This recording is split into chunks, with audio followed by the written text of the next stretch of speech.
My name is Lee H. Tillman. I'm Andrea, and welcome to Anxiety Twins. We did. We've done a lot of stuff in the past couple of days. Like we've watched a lot of movies. We've had a lot of comedy shows, and we went to a couple of restaurants, or at least one fancy restaurant. So there's a lot. Those are all the things that we normally cover. Yeah, in our podcast. So we can start. I guess the last thing that we did was comedy.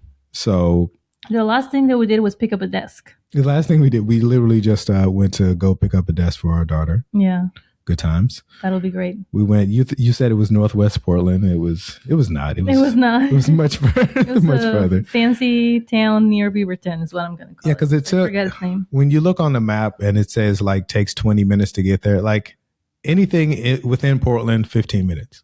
Really? Yeah. I always leave 30. I feel like it always takes me 30 minutes. Do I drive too slow? Well, I mean, I guess it like if it's like heavy traffic or whatever, like if it's the middle of the day. But like if it takes you more than 15 minutes to get there, you're probably not in Portland. No longer anymore. Portland. You're not in Portland anymore. But anyway, I think so. Last night you had a bunch of shows. I had one show. I had 4 shows. You had 4 shows. So I coveted Portland's funniest. I think we should talk about your shows first because. We don't want to start on a negative. Okay. On my last show, we were talking about how it takes forever to get to Northwest Portland with the other comics. Mm-hmm. We were all talking about like... That is our dishwasher's going off right now. It stops eventually. All right. There it is. We were talking about how it takes forever to get from Southeast Portland to Northwest Portland with some of the comics. And I was like, guys, I fear we've gotten too old. Like, this is our conversations now. We're just like... Traffic. Traffic. Am I right? Am I right? In the rain? No, thank you. Get out of here. We were just like, I'm not going anywhere past 102nd or whatever. Just old people. Yeah, we'll go to Vancouver for a show. So I did 4 shows last night. Mm-hmm. First one was Not That Late Show, which always fits before another show because it's not that late. It started at 7. Although they did start a little bit later than the start time. But I usually do my foreign press correspondent bit that they kind of work into the monologue. So it's like pretty early on the show, no matter what. And I talked about the Olympics. I talked about that on the podcast last week that I was going to talk about. Yeah. How sexy figure skating is and how I feel like that's what qualifies it to not be a sport. So I did that. That was good. And then I was going to stay and do another set because the comic that was booked to do the actual comic set, not the foreign press correspondent set, had to leave.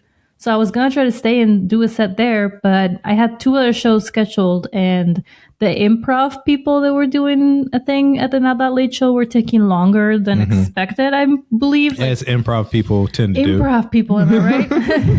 Like, stand-up comics are very much about time. Like, you want me to do 5 minutes? I'm doing 5 minutes. Right. 10 minutes, 30 minutes, whatever. Like, improv is, you can go on as long as you want. They got way into their own make-believe story that they created, and the crowd was liking it, and they didn't get light because you usually don't get a light at Not That Late Show. You just kind of know how long you're doing. Yeah. So if they didn't get kicked off, I don't know how long they stayed on stage. I had to go. I was like, sorry, I can't cover for the other person, but I have 2 other shows to get to, which was already pretty tight.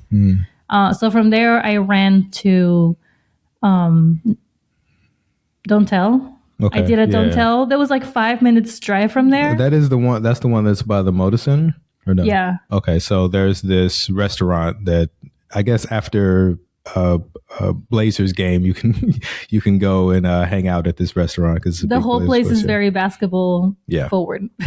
They have but it was upstairs in a separate room. Upstairs, it was actually really nice. Like when I walked in, I was like, oh no, am I going to be next to all these TVs and like next to a and bar? Also there is a food cart outside. Yeah. So you can hear that too. Yeah, so there's a lot going on. But when you go upstairs to the actual room, it's decent. Yeah, I got worried for a minute. And also because the guys that run Don't Tell love basketball. So I know that they would put up with anything to be at the venue where they have basketball playing at all times. But no, they picked out a good place. So I did 10 minutes there. I think I probably did 12 actually. I jumbled up my set a little bit because I was just rushing there. And also I came from not doing my regular set. I came from like doing this improv thing.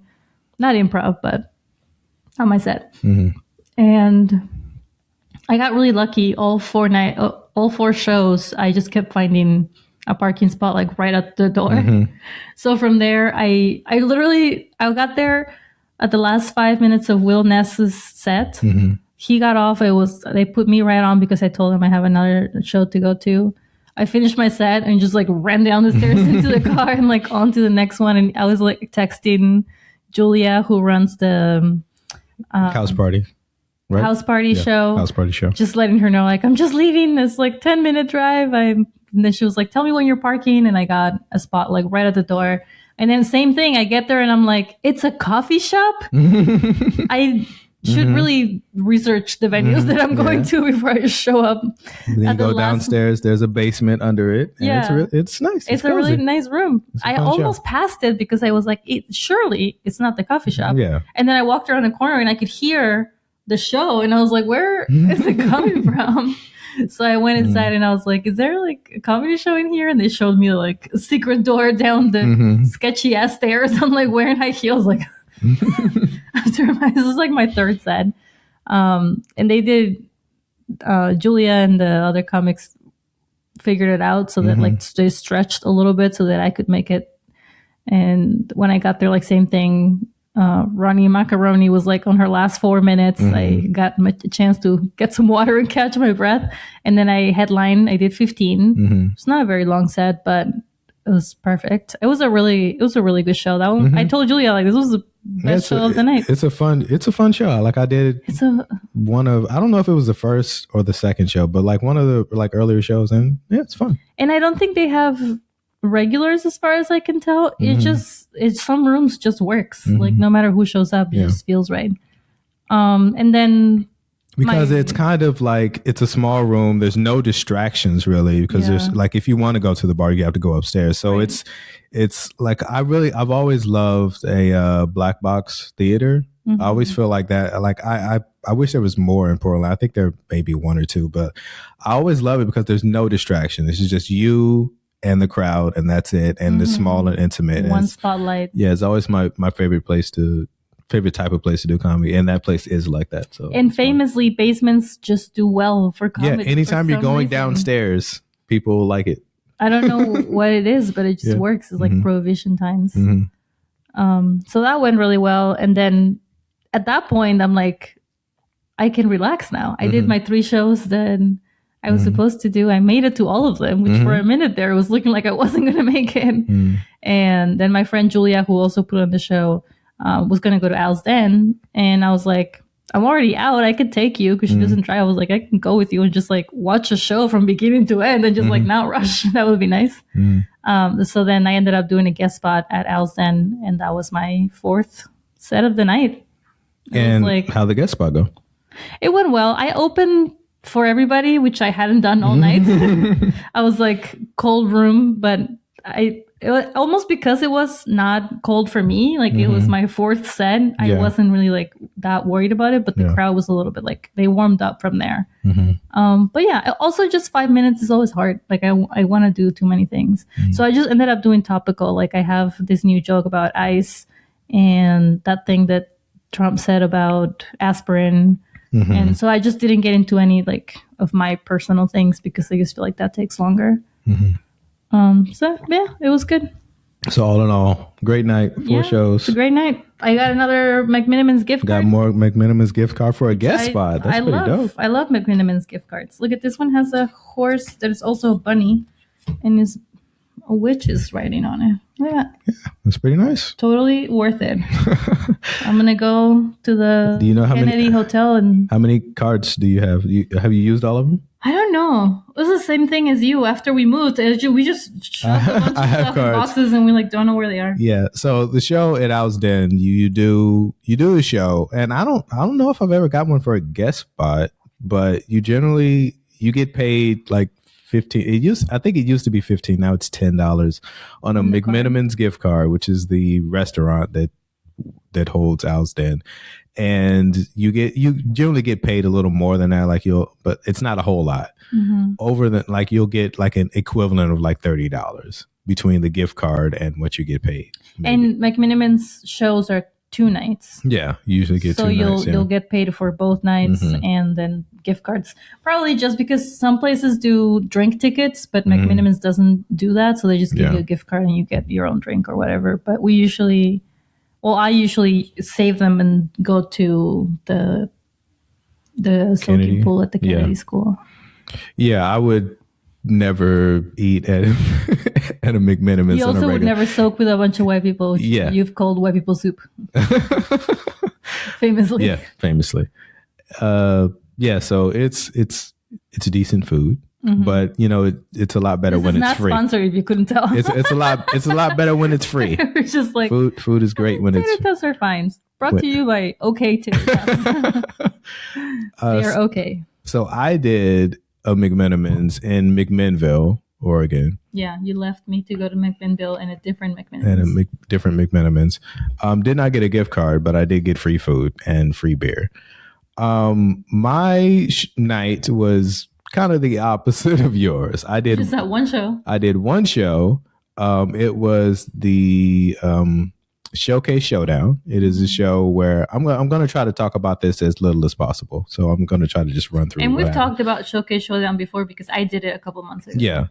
I don't even know. It's a show where he has 4 comics come in and they compete, and whoever wins moves on to the next round, and they compete against whoever won the other shows. So I guess I'll talk about the crowd first. So I go on stage and I have this sweater that has a goose on it holding a knife, and under it says murder, which is from a computer game, but it's a murder goose basically. Oh, I never knew that was a game. It's from a computer game, and for the first 30 seconds, everyone's just murmuring murder. For the first 30 seconds, like they were just so tickled by this sweater. Yeah, it was just that for like 30 seconds. So I felt like I was never do murder. I feel like I was in elementary school where I was like, okay, everybody, yes, my sweater says murder on it. We all good. You're like the yes, I got mustard on my tie. Let's move on. Yeah, we all see it. We feel good. We good. Okay, can I move on now? It was just one of those things. And from that moment, I was like... Did you really say that, though? Yeah, I did. I stopped. No wonder they didn't vote for you. You were condescending. It was just like... Because it was... I've had it happen before. Like, and it's usually just like one person in the crowd. And then they'll laugh for like, and after 10 seconds, we move on. But like, they just kept... It was from table to table, like 4 tables. Murder. It's like, okay, guys. Like, it's not that... fun. Like I get it. I was like, oh well, this is not going to be a great crowd. So it was 1/3 of the crowd were just sloppy drunk and just wanted like loud, crazy stuff, and then the other 2/3 were just silent, solemn, didn't really move or say anything. So it's just a weird mix of people. And I go up and like it's fine. And after a while, I did mess with them a bit about how they were reacting to every joke. But the thing is that they laughed. Like it wasn't like it was completely silent the entire time. They did laugh. But it wasn't, it was not fun. It wasn't a fun set to do. It felt like I was working the entire time. The entire time it just felt like pulling teeth. And every other season comic that went up, there was 3 season comics and a couple other comics that, were open micers or newer comics. And none of us had great sets. Like it wasn't like it was heads and shoulders above it. Like all of us pretty much went up and felt the same thing. And we were condescending to the crowd a bit. Like, you guys are really weird tonight. Like all of us kind of did that. Maybe I did it more than anyone else. That's why they didn't like me. But we all did it. And it was all just, we all kind of had the same feeling like this is a weird crowd. Like so it just wasn't a fun show. And on top of that, it's a competition, which I haven't talked about my experience at Seattle International Comedy Competition, or SIC. I haven't talked about it on the podcast, but I swore off of competitions after doing that. I was like, I'm done. I'm not doing this anymore. This is not fun. But the only reason why I did this was because it's not, I mean, winning doesn't really mean anything. It's not like the person that puts it on is like a name or anything. It's not like it's a newspaper or a big club or anything. He's just a guy that runs a competition. It's not a big deal. And also we were getting paid a decent amount. So you just looked at it like it's a show that you get paid for. Yeah. That's kind of how I looked at it. But I mean, this is that after this, I'm like, I'm done with competitions, because my problem with competitions is that I just want to feel how I feel about my set. I go up, if it's a good set, I just want to feel like I had a good set. If it wasn't a great set, I just want to live with that. But then to also rank me afterwards is just like, you completely ruin however I feel. I just want to feel how I feel about my set. And to have, even if I had a good set and then I don't, and then I get a lower ranking that I wanted to get, then I'm like, well, you just ruined my good set. Yeah. Even if I did have a good set, you just ruined it, which is how I felt about the Seattle International Comedy Competition. But about this one, I had like a set as good as you can have in that room.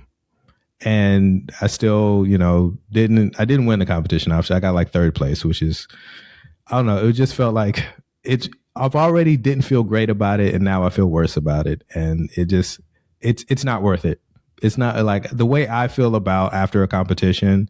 It's not worth whatever money I'm getting for it to me. Yeah. So from now on, like, I'm literally like, if it has any type of competitive thing involved, I just don't want to do it. It's not worth it. Yeah. Not for me.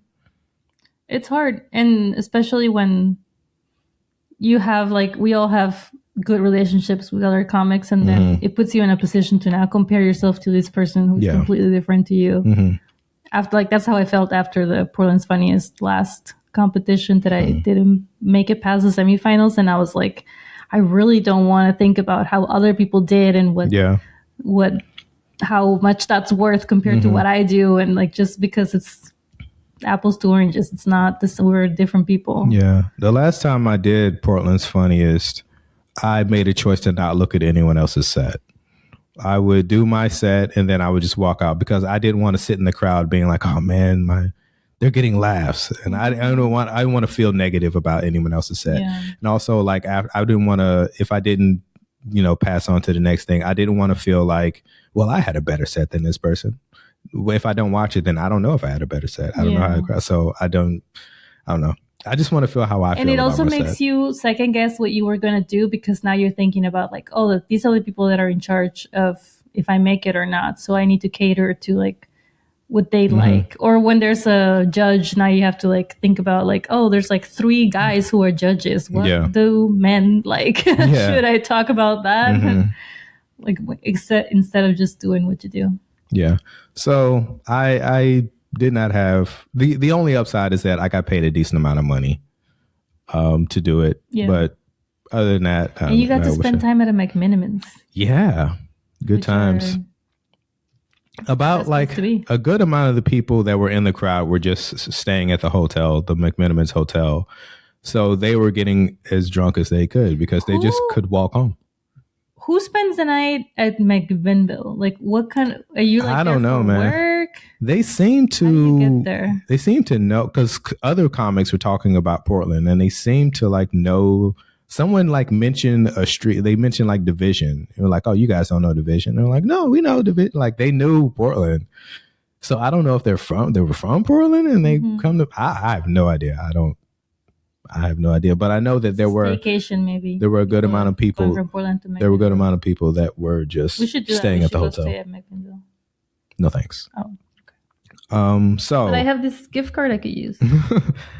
So I mean, this month I've had a pretty good month for comedy. Like, it's gone pretty well. This is definitely a low light, but the rest of the month has been pretty good. I have one more show coming up on Wednesday. Do you also feel like you're only as good as your last set? Because I feel that way. Like, every time I have a bad set, I'm like, now I have to rush out there and have a good set. Yeah. Yeah, every time I have whenever I have a bad set, I always am kind of like, I'm not going to feel good until I get back on stage and have a good set. You're just going to dwell on it for a while. But the thing is that I don't even feel like I had a bad set. Like, I just did what I did, and they just, I mean, it's weird. It's like they did laugh. They did, like, I'm not going to watch the video, but I do have it. And like, it wasn't like they were like hating it. Like like at every punchline, they laughed at every punchline, but the laughs were like, lasted, 10 seconds and then, okay, back to zero. Every joke, back to zero. Okay, do it again. And then just doing that. So how long did you do? 15 minutes. Yeah, that's long in the room like that. Yeah. And it was just, and the thing is that like everyone had that experience. It wasn't just like they didn't like me. It was like everyone had that same experience. So I don't know. They were just a weird crowd. And the competition aspect made it even worse. But that's all else. That's all I want to say. And we did it. We talked about that. We need to talk about Send Help, because that movie was traumatizing to me, and I wanted to talk about it more, but you were like, I didn't. I'm always like, let's wait for the podcast. Yeah. So we've seen. Your eyes a little red. Well, I sleep with my eyes open. Is that right? So we saw there's 3 movies that we can talk about, but the most recent one we saw in a theater was the movie Send Help, directed by Sam Raimi. What were the other 2? We saw Rental Family. We watched Rental Family at home. And what was the other one? The one about the Beast. You're a Monster. You're a Monster. I keep calling Beast because the whole thing... It did feel like Beauty and the Beast. Beauty and the Beast. He did look like Beast from Beauty and the Beast. Yeah. And she did too. Yeah. So would you want to talk about Send Help first? Send Help first. Okay. How do you feel about Send Help? I didn't know what I was walking into at all. I tried to like be like, this director, he's a weird guy. Yeah. And he's gonna go. I don't know. I tried to, but it's kind of hard to explain. Yeah. And then on the poster, it looks very grim, or like it's gonna be scarier than it was. I thought. Yeah. And then the first 20 minutes is just like office. They're in the office the whole time. So I was like, wait. I like the title. Is it like Send Help, as in like any person is like, that's like a regular saying now. Like whenever you're like, ugh, Yelp, I can't figure out how to use the printer, Send Help. But they're like, no, I like really need somebody to come and get them. So anything else? Oh, yeah, I have a lot more to say. I was just letting you say something. Oh, I mean, I really enjoyed it just because like I kind of knew what we were getting into. Like I'm familiar with the director.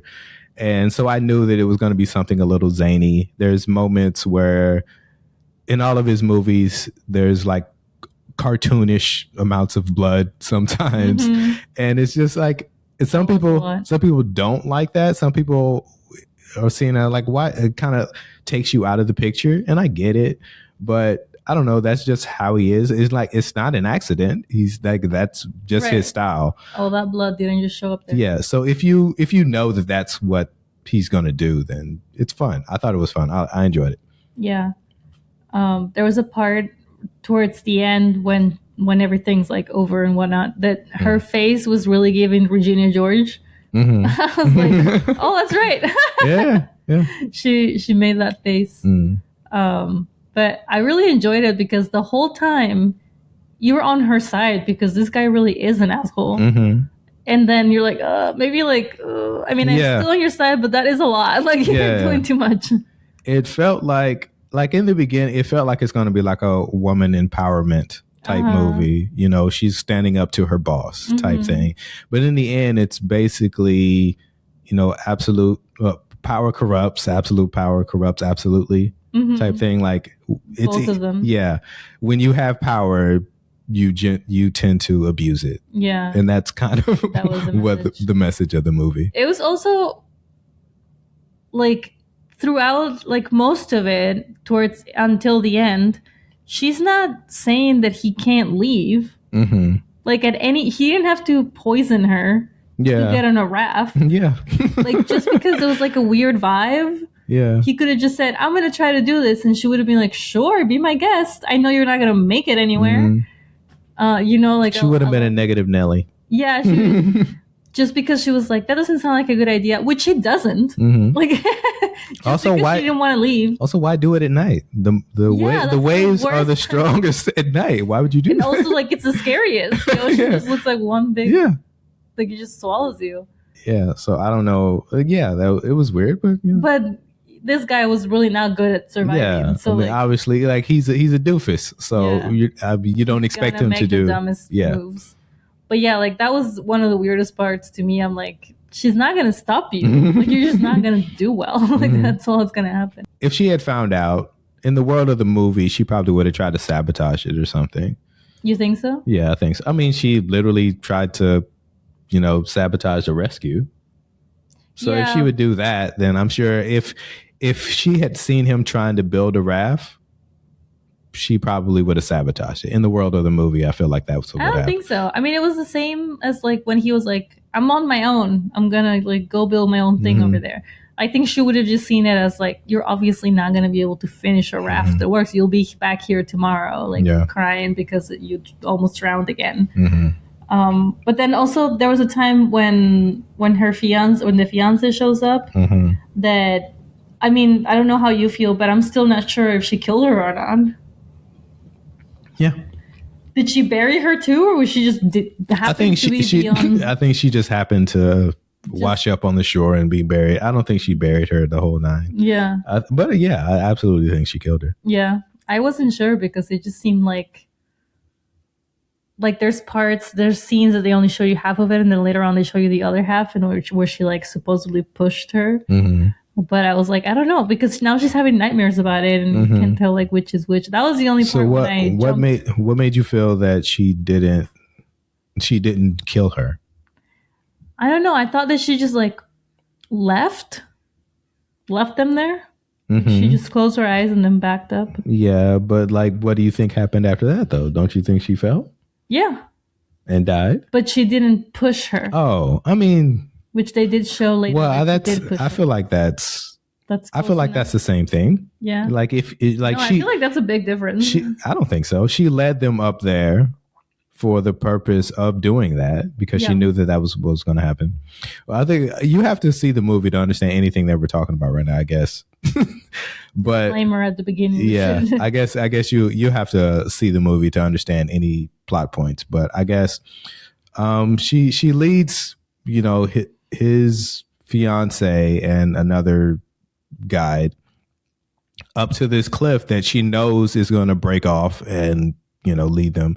So she lets them do it, which I feel is the same thing. Is like, yeah, you're not directly pushing her off, but she knew that was going to happen. So the whole point was to murder her, and not really, which is kind of, I think that's why she told the story about, that's why in the world of the movie, she told the story about letting her husband drive drunk. She didn't literally tell that she had it in. Yeah, she had it in. Like, she didn't literally kill her husband, but I mean, that could have gone. She allowed him. So many ways. So I feel like I think it's the same thing. Whether she don't put us in a jury because we're different opinions. I never get picked for juries because I'm a black man, and they don't want. Why not? They don't want me on the jury. They don't want diversity in their jury? No. They want someone, I mean, they already are going to assume that I'm anti-police. Probably. So they're like, well, we don't want this person on the jury. Unless the person so I always get passed. Picking got a black person as the client, and they're like, it's really hard. I always forget which. They both get to pick. Yeah, because both lawyers get to pick. So like, yeah, that lawyer would want me on it, but the other lawyer wouldn't want me on it. So I don't know. They don't want any gray areas. So I never get picked. Modern Family? When Sofia Vergara gets picked for jury, and she's really excited because it was like her first time being a citizen and like getting jury duty, and then she gets too excited and tries to be too helpful, and everybody thinks that she's acting like she's crazy because she wants to get kicked off the jury, and they're like, "Lady, okay, you can stop yelling. We won't pick you." And she's like, "No, I really did want to do it. He looks guilty. Look at him." And that's exactly why you wouldn't be on the jury. Yeah, you're already. But that's me though. Whenever I've gotten jury duty twice, and I never get one time I didn't get picked, and then the other time I was there, and they were like, "We got enough people already. You can go." And I was like, "Damn it! I really wanted to do. I got all day. Come on." Yeah, I never give. There are definitely times when you just sit there all day, and they were like, "All right, we got enough people. You can go home." Mm-hmm. But there's been, I think, like maybe 2-3 times in my life where I got into where they like ask you about, you know, who are you? What are you from? What are you? So what's your job? You know, all this other stuff. And if like they're always like, well, jury number, whatever, you can go. Yeah, you're like, I'm a professional police hater. Yeah, I do that for my job. Yeah. So I don't know. I don't think they want a black dude on the jury because they feel like they already know what I'm going to do. So yeah, well, you would say that it's her fault just because gravity took him down. I mean, like, be careful where you step, you know? Yeah. Like, it's not her plausible fault. deniability. Yeah, if she had just walked away, then it would have been as dark. But then also the whole thing where she like found the house, the most unrealistic part of the movie is that his fiance shows up and she says that even though they decided to no longer search in this island, which I was like, they were on shore. Like they searched this island at one point. They were at the shore the entire time. And then they moved up a little bit. Like you could still see them. They only looked on that side of the island where the ex was. But nobody was like, what's going on in this side of the island? So like their boats can't make it over here for some reason. They just couldn't afford a helicopter. What are we supposed to do? She got there. I mean, I guess the plane crashed on that side. So it just really seems like the first place they would look. It's just right there. Like, that part to me was like, how do they never look? I think the most unrealistic part is that she didn't have an eye patch at the end. Her eye was just red and she was like, I'm okay. Her eye was so red and I was like, oh, she should have had an eye patch at the end of the movie. An eye patch with a bird. I mean, what's cool? She recovered from her eye poking just perfectly. Yeah. And then supposedly the story that they tell the public is that she was floating around the entire time, which is like a month of floating on the ocean. Yeah. She was well fed the whole time. So I mean, she was just eating fish straight out the water. There was a certain part where she's building her own stuff on the island and it looks believable, but then after a while it looked like way too fancy. It was like, okay, you get tired like she's eating like sashimi. Yeah. Well, like that's also at the point where we know that she has access to the house where she probably just went and got sashimi from the fridge. Like there's no way she did that. Yeah. I'm like, this is way too fish. Like she did this on a desert island? Yeah. This is crazy. And she pretends to make like lotion because he complains about his skin, which is also probably just a bottle of lotion that she put in a coconut. Yeah. I was like, oh, look what it did. She's like rubbing it all on her skin. So nice. That's funny. But yeah, all in all, so out of how many stars? 5 stars? I give it 5 stars. You give it 5 out of 5 stars? I mean, this guy. I guess I would give it 5 stars. I mean, like, there's nothing that I didn't like about it because, there's nothing I didn't like about it. I just like the direct. I like that he's just a silly guy, and you don't like. I get. If you dig too deep into it, obviously you're going to find plot holes, but like that's kind of the point. It's just it's not meant to be. It's really unrealistic at times, but that's what's fun. Yeah, it's not. Yeah, it's not meant to be realistic. So 5 stars. Why not? And you also do believe that she's capable of a lot of that stuff because we do see her kill the boar. Even though a lot of that stuff was probably just stolen from the house. Also, like she is crazy. I mean, like, she really did kill a boar. And when they're eating it, they're like having a great time and like becoming closer and like, yeah. So highly recommend Send Help if you haven't seen it. I mean, it's a movie that I'd watch again. Heck yeah. Yeah. All right. That's how I give it 5 stars. That's how I know. All right. If I'm like, I'm good, I don't need to watch it again. So we also saw. You want to talk about Rental Family or Your Monster first? Rental Family. How you feel about Rental Family? I did not like it. Just a hard no. Just a hard no. No, thank you. And I told you I love that actor. What's his name again? Brendan Fraser. Brendan Fraser. He's like an actor from my childhood. Like I know him from Tarzan and Bedazzled, my favorite movie ever, which I own and rewatch. Because I love that movie because he essentially does improv. He has like 5 different characters, and each one has like different face mannerisms and like things where he like wears like wigs for all of them. I don't know. It's a really funny movie, and there's like a character in that movie where in Bedazzled where he pretends to be like, he asks the devil to be a more sensitive man because that's what his girl dream wants. His dream girl wants. And she makes him too sensitive. So like every time the sun is setting, he cries. And he's just like, and he makes a face that whenever like during the rental family, whenever I recognize that face, I'm just like, I can't take it seriously because he's not actually going to cry. Because of this movie that he made 30 years ago. Yeah, he's a totally different person. He was like, he's gained a bunch of weight. Like he looks different, but that face, whenever he does like the mouth to the side. All I can think about is that one guy that's like, when is this sunset gonna end? Like, he just keeps ugly crying the whole time. But I didn't like the rental family because it was like, they have just like a very superficial view of Japanese culture, which of course an American movie is gonna have. And I don't even know that much about Japanese culture, but I can tell you that's not it. Like, that's all I know. And then just the way that I thought rental family was going there to were be. also rich people.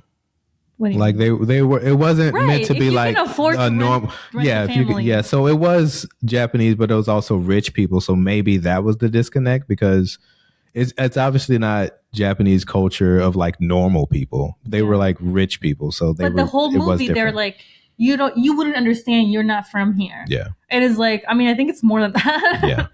But and then also I thought rental family was going to be like the family knows. Like when they lie to people and they like in 3 separate occasions, I think every single rental family that he does, they don't know. Well, the marriage they knew. Not the parents. You don't think? Oh, okay. That was his holdup, was like they're lying to the parents, which like fair. I would feel weird about that too. And like they lie to the kid, that's the worst one. Yes, and it's also like supposed to be the most heartwarming part of the story. And I'm like, no, this is weird. Yeah. And now she's just friends with some dude. Like, I don't love that. Yeah. Yeah. And then the other person that they lied to is the old man, which like that was the least weird one because like he is a senile old man. He's gonna die soon. Like his daughter just wanted somebody to like help him in his last few months of life, which like I don't have a problem with that. But yeah, just like the idea that that's Japanese culture that he doesn't understand and that they're lying because going to a therapist is just not well seen. Yeah, I don't know, a lot of that I just didn't like. I will say I didn't like it either. For it did feel a touch of a white guy trying to solve, everyone else's problem. Like a white guy comes in and he knows better than, the people that live there. So it was a touch of that. Well, he didn't. Yeah. He didn't want to lie a bunch of the time, but it made him look like a better person. Yeah. Which like every time that he goes into a Japanese culture moment, like when they were trying to get the daughter into school, which like that is a Japanese thing to like want the best education for your child and to like not care about her French as much as like her education. She had a friend at another school that she was close with, and her mom was like, never consider that as like a negative to leave the friends behind. And the idea that the reason why she got into the school is because he was so sensitive in the interview, and he was so different than from what they told him to be. They told him like just be concise, short answers, be positive about her growth, and he's just like, here's a picture of her art, and they're like, nobody gives a fuck about trash art that kids make. All kids can do that. It's not special about her. Like in that context, they would not care. Like there's no way she would have gotten in. They just be like, just because her dad's white, like is that the reason? Yeah, he stands out. That's for sure. Yeah, if nothing else. So I didn't like that aspect of it, but also I just think that the more interesting story was him and the old man. Like if the movie if that had been the center story, and it just been like him, trying to the older guy just trying to go back in his past and understand like why when things were wrong, like that feels like a more interesting movie than what they actually did. And if they had gone that way, I feel like I would have liked it better. I still feel like it was very like superficial. That was my biggest hang up, is that I feel like we were following the wrong story. The background thing that they give you about him, which is not a lot, is that he didn't have a father. Yeah. And they try to connect that to him having to learn how to be a father now, instead of to him connecting to an older man, which is a father figure for him, because as an actor, he looked up to him. When they tell him, like, do you know this actor? He's like, of course. Yeah. And many people don't. And that would have made a better story. Yeah, I just feel like if they had been like, hey, there's this guy who's older and he feels like, people have forgotten about him. We want to hire you to be a journalist to go and interview this guy. And then they have a friendship, they bond, whatever, and then he dies. Like, that just feels like a better movie. Yeah, but they just squeeze that in on the side. Yeah, than what we actually got, which is this guy being a fake father to this little girl. And like tricking, I mean, in almost every instance, they never really think about what happens afterwards. Yeah. Because they're like, okay, go lie to this family and then just completely disappear. Yeah, like when she asks, how long is the commitment? And they're like, 3 weeks. Okay.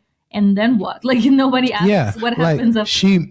He marries someone, and then so her in-laws are never going to see him again? Yeah. So what happens after that? What happens when he's supposed to come to like some family gathering and he's not there anymore? Like, what? She's just gonna have to hire him again. Like, it's just so silly. It's like, what? Maybe they're gonna kill him off. Yeah, it's just a weird. Do a fake funeral for him. Yeah, so I just feel like my issue was that I feel like they followed the wrong story, and it just also wasn't a more interesting story would have been the female character that worked at the family, like, because we also touched on her perspective from being hired, and she said that like a bunch of the work that they got was apologies, and it was always her being the other woman apologizing to the wife of the man that she supposedly slept with, even though it wasn't her. And when she brings that up, I'm just like, wait, so does that mean that the white guy gets like all the fun jobs where he gets to be the hero of every story, and her jobs are always just like be the slut that gets slapped? Like, that's fun. Yeah. But as a woman, like, what other jobs are there for her? I mean, they could pretend marry her, but the men just wanted to actually marry. Yeah. I mean, I feel like it was a better movie than it needed to be. I feel like it could have been, like, the acting was decent, directing was good. Like, I feel like, it was just missing. It just wasn't written very well. But I feel like, everybody showed up and did their jobs. Yeah, but I mean, a lot of the heavy lifting was just the fact that Americans didn't know any of this stuff exists. And there have been, like, I do remember seeing like maybe YouTube videos or like articles written about, you can hire a girlfriend in Japan. Like, this is a thing that exists, but it's gotta, I mean, I don't know this for a fact, but it has to be that people know, like, right? Yeah. You can't, you like hire a girlfriend to go on a date to a wedding or something if you don't have anybody to go with, but you're not lying to everybody like forever and ever. Yeah. Yeah. So do not recommend. I don't know how many it was. How many? 3? Yeah. About 3 stars. Yeah. I don't really recommend it. I feel like Brendan Fraser, he's one of those actors that I think people like in real life, and he's like a person that we kind of root for. So like when he's in a movie, like people are like, oh, let's, I don't know what it is. I gonna say that people like him in real life, so they want to work with him. Like, no, I feel like audiences kind of root for him because he was at a moment in time, he was the guy. Like, he was, this handsome young guy that was out. He was supposed to be the next big thing, and it didn't really work out that way. And he disappears and comes back, and he did a lot of stuff. It's not like it didn't work. Well, he chose a bunch of terrible movies, in my opinion. I think he has bad taste. I feel like he just has bad taste. He was good, and he just chose like a bunch of terrible movies. He has a likable white guy face. Yeah, Like there's a lot of white guys, like the guy that plays the lead in Mad Men. John Hamm? Like you would never like him. Like he can't be a character. He can't be cast as he a generally likable plays person. like that, you know, he the has smarmy white guy. Yeah. asshole kind of face. Yeah. Like you just like, I don't like you. I already know that. That's not. And that's the point of the person. Like that's the point of the character is like, but if you want to hire someone that you don't like, not all white guy roles are interchangeably. Yeah. You know, like imagine Frasier being Don Draper. Like you just be like, it wouldn't work. Yeah, poor thing. Yeah. He's been taken advantage by everybody. Yeah. So no, Rental Family, not recommend. So now we have Your Monster. Your Monster. How do you feel? I didn't understand the title at first. Yeah. Because I was like, you're a monster? No, you're a monster. You're a monster. How do you feel about Your Monster? I liked it. Yeah. I think it is one of those. Disagree on what actually happened. Yeah. It is a movie that when you dig into the surface, it doesn't make sense. They purposely kind of wrap things up really quick so that you don't really think about it much. It's pretty much really surface level stuff, but it is like an interesting story. I didn't love it, but I thought it was good. Do you think it is based or inspired on Beauty and the Beast? Or I feel like it's a weird coincidence. I feel like there has to be some connection. Yeah. But also, I mean, there's been movies where people meet their imaginary friend from child and stuff. Like there was I feel like a lot of 90s movies did that. But he also does kind of look like Beast from Beauty and the Beast. Yeah, I mean, that's a fun take on Beauty and the Beast. Like the Beast never existed. Yeah. She was just going crazy in an old castle. Yeah, but yeah, when you think about almost anything that happened in that movie, you're kind of like, this is a little weird. Because let's say the Beast has known her since she was a child. So, and they have sex at some point, which means he was grooming her for. Yeah, that is weird. I mean, that is a weird. Well, like we need to first say, you don't think the Beast. You think the Beast was real? I think the Beast was real, and I don't. And think you don't think the Beast was real. I think it was.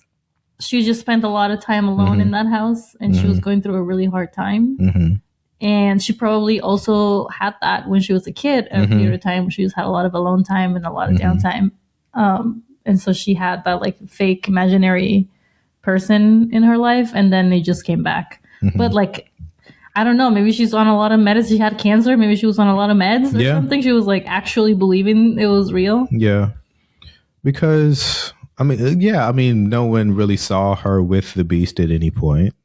They were dancing at a party, but it's possible that she was dancing with herself. And also in the movie, they changed the hue, the speed, and the sound when they meet in public. Yeah. To kind of make you wonder, like, is anybody seeing this? Is she just twirling around by herself like a weirdo? Yeah. Which nobody would stop her. Like, it's a party. You can do that if you want to. And again, we're going to have to spoil the movie to talk more about it. I mean, every time. Yeah, every time. It's always spoilers. But so many spoilers. I think they purposely kind of like blurred the line. It didn't, like, I feel like you watch the movie and you can believe either one and it still works because she kills a guy at the end, or the Beast kills somebody at the end, and everyone sees it happen, or they like the crowd reacts to seeing it. It kind of reminded me of the end of The Substance when the substance monster, whatever you want to call it, goes up at the end and like is trying to be in the beauty pageant, and everybody's like, what? And then it explodes or whatever, and the crowd is just watching it just happen. It did kind of remind me of that. It has to have a public ending. It can't just be private. Yeah. After a lot of hiding. Yeah. And so if this is real, she just murdered someone on stage and then we just kind of cut and that's the end. Yeah. And also, so like she has a ruler in her hand that she snaps in half, which kind of tells you that she used that. To me, that's what it says, is she used that ruler to kill him with. But because the way it's shot, you can't see if the curtains have opened or not. Yeah. So it is possible that she killed him in front of everybody, and then she went and sang the entire song without acknowledging this guy bleeding to death over there. And the whole crowd, the entire time, the crowd's like, is this part of it? Yeah. A couple says like, I don't know. It seems like it's part of it. Yeah. But it really seems to me like if that had happened, the crew would know it's not part of it. Yeah. And somebody would have called 911, picked him up, something. Then you just watch the entire scene, the entire song from beginning to end. Yeah, but again, it feels... everybody's just in collective shock. I don't know. Yeah. It did, just like we were saying with Send Help, it felt like it was like a woman empowerment movie, but at the end she murders a guy. Like, what he did was awful, but like I don't think it not like was murder worthy. It was worth being, your throat ripped out. I don't think that was, because that's something that the case for being a douchebag. That phrase gets mentioned a couple of times. Like, I'll rip your throat out. Yeah. You can literally do that. So you think that when she went home and had sex with the beast, she was just like, she was masturbating. It was just the greatest masturbation session ever. Yeah. I think if they had shot more scenes where she takes her medication, it would have been leaning more towards it's not real. But they wanted to really blur that line and leave it right in the middle where you're like, also like, is that bestiality? Like at the beginning when they start to become friends, I'm like, surely they're not going to have sex, right? Like it's not going to get to that point because he's a beast. And I don't even know if beasts have dicks. Like how that's going to work. I don't want to see more of this guy. Like yeah, I've seen enough. Like that I'm good. Yeah, that is plenty. I think the whole point of the movies was for it to be ambiguous, and I feel like you could believe either one. I don't know. I mean, I don't even think it even matters. It just the most important thing is that she murdered someone at the end. Yeah. Whether the beast exists or not. And, that's it. I guess we're just supposed to be like, you go, girl. I also think the musical is purposefully mediocre. Because that way it's like, well, opening and closing night. Yeah, it's okay. He got to see his shitty musical be played. And then the other person who would have sang the lead was worse than her. And it was already not a good musical. So like, imagine how bad that would be. But yeah, I think it was a fun movie. I feel like theater kids would be like, they would have never allowed for this terrible person to keep the lead.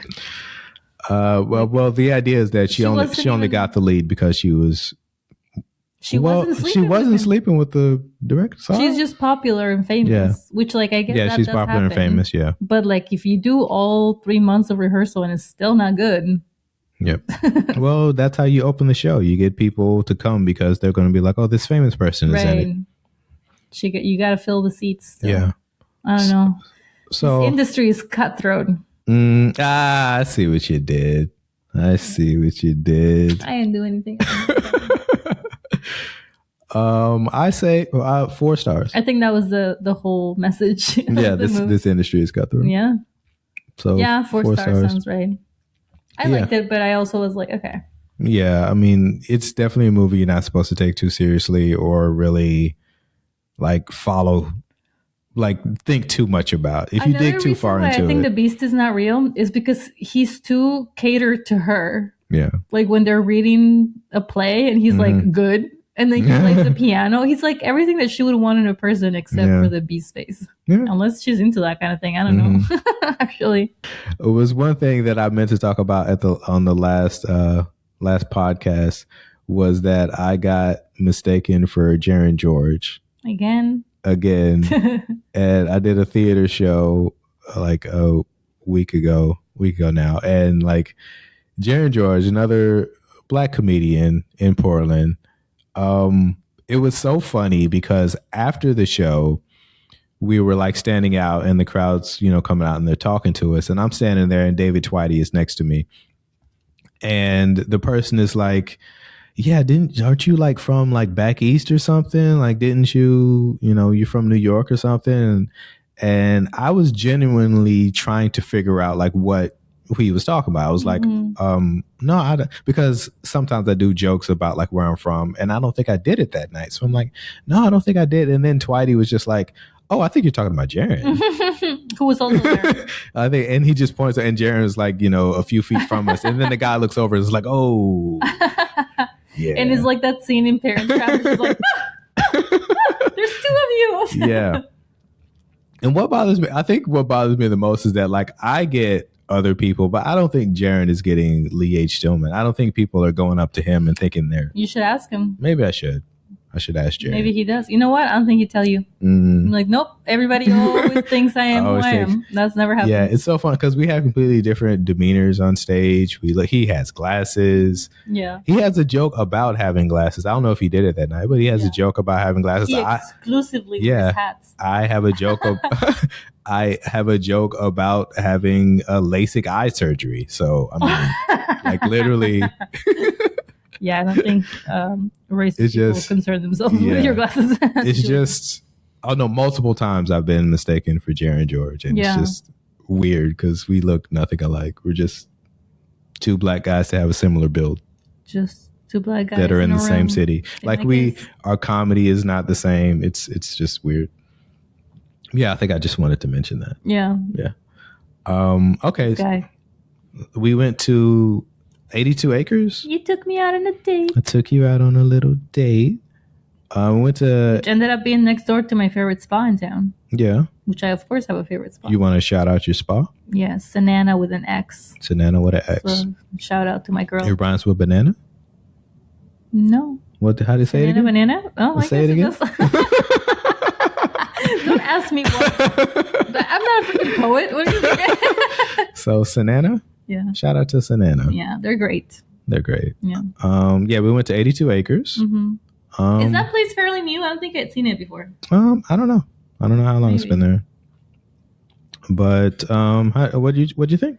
I mean, it was good, but I also felt like every dish that we got is something that I have also made. Mm-hmm. Like the thing that I like about restaurants is like food that I can't make, mm-hmm. You know, like stuff that it's difficult. But it was good. Yeah, I liked. They had I think the beet. They had like beets with quinoa and it was goat cheese and like apple slices. Like it was really that was probably my favorite dish. Yeah. They had like a sweet potato dish that was really good. The salmon I felt like would have been better just over a bed of quinoa or rice or something. Potato or something. Yeah. I felt like it was a little undercooked, which I think is what they were going for because it's fresh catch, whatever. Like you don't want to overcook it, but to me, it's either sashimi or cooked. Like don't do both.